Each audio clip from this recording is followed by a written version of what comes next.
retconned it being, oh, we had never planned for anything else. Well, get the fuck out of here. Yeah. I don't know if it means it's going to be Ultimate MK9, or if they're going to be in the PSP or Vita version, or maybe they canceled the plans. But they threw around ideas more than 4. They specifically called it a season of DLC. Right. Yep. So I think that, and we know they're doing mocap now, and surely they wouldn't be doing mocap on MK10. You guys said it was too early. No, it's not. They should have been in pre-production before Mortal Kombat 9 even shipped. That could be, that's not going to be next year. That's going to be 2 years from now. But dude, MK9's only been out like 6 months. Game development takes years, man. Years. I don't care if NRS is starting MK10 now. I just don't like the fact that we're talking about MK10 now. Yeah, that's true, because it's years away. And like, we shouldn't be putting any pressure on them at all to make this game. We should be like, this game's fucking tight. I hope they just fix that input glitch and maybe, maybe very, very minor tweaks to the top tier, and the game will be perfect. And fix online. And the good news is Ed Boon is saying he does not want to do one a year. And it sounds like Warner Brothers, Warner Brothers gave him a lot of time to do MK9. They let them move past Christmas. Remember MK9 was going to come out in Christmas, it ended up coming out in April? Yeah.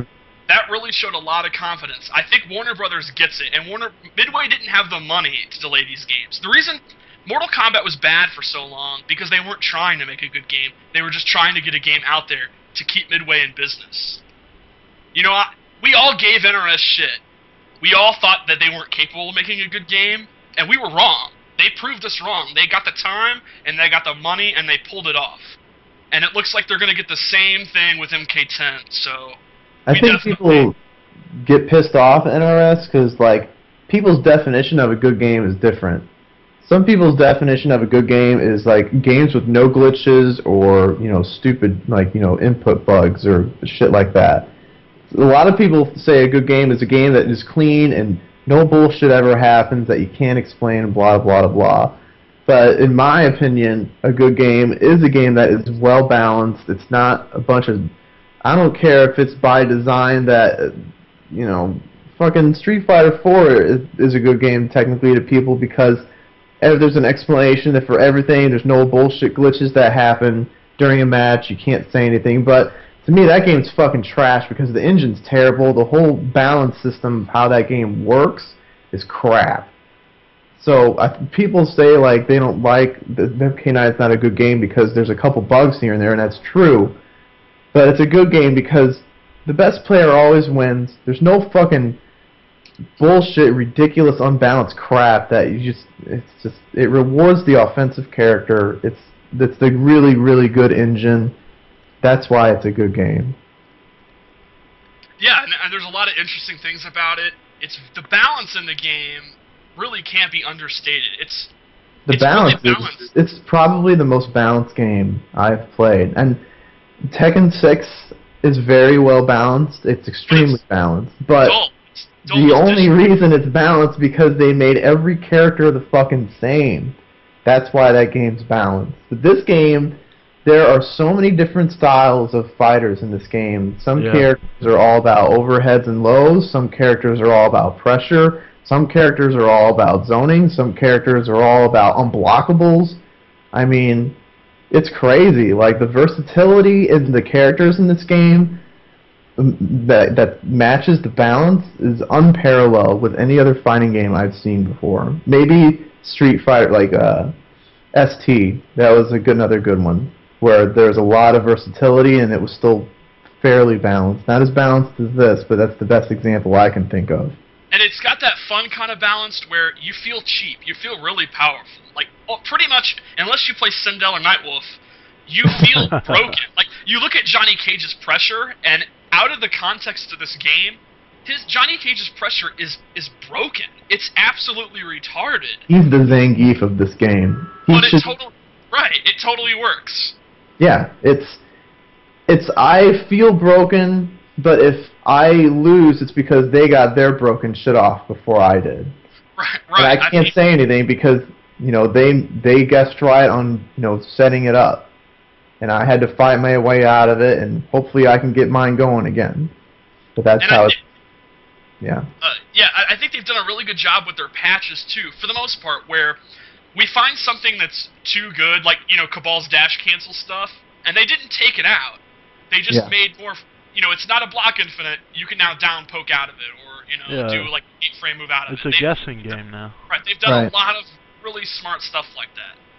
People, I don't understand the thinking of, I don't like that MK's got so many patches that come out all the time, I always got to constantly relearn the game.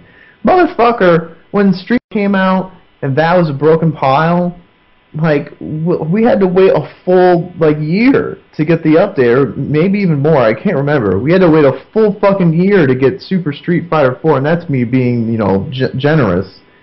It hasn't even been a fucking year since this game has been out, and we've gotten all the updates on paper in a very timely manner, and, I mean, it's like, what more, and we didn't have to pay for it either. They just gave it to us. So for people to complain, oh, I don't like that it's patches and all these patches and all that shit, they're just doing it on the fly. You should be thankful they're not, just making you suffer with a big pile of shit for a fucking year. And, fuck it. I mean, get the fuck out of here, dude. I also feel like, I have to relearn the game. Can we not exaggerate so much? If you have, like, 2 or 3 of your properties got changed, get the fuck out of here. I mean, granted, you could say that Katana hasn't been changed as much.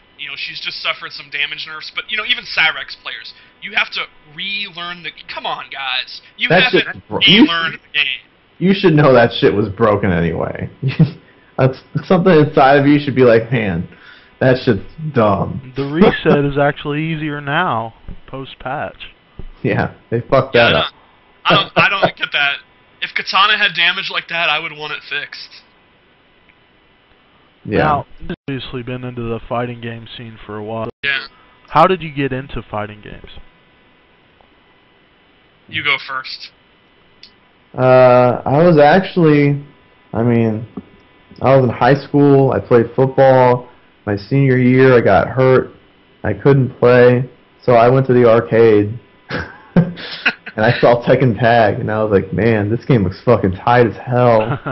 And I just started playing the shit out of it constantly, and it just kind of avalanched into this obsession of fucking fighting. It's just something about just breaking people's egos down.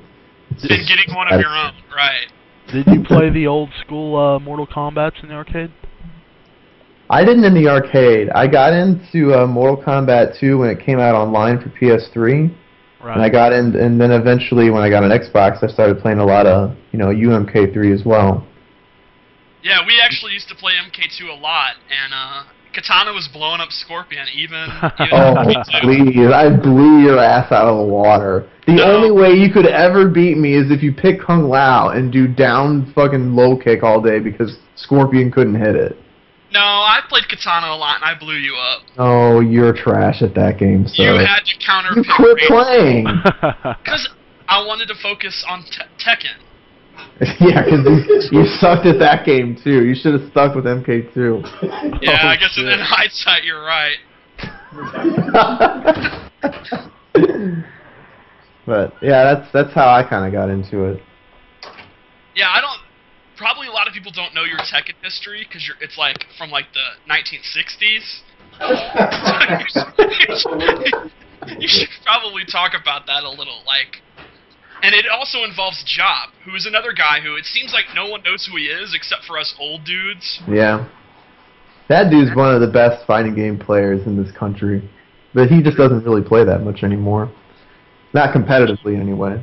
He has old man syndrome worse than you do. Yeah, he does. He's one of those guys that hates this game because of the bugs and glitches. Yeah, he stopped playing MK, didn't he? Yeah. I think he might still play with Tom and the Dallas guys, I think. Yeah.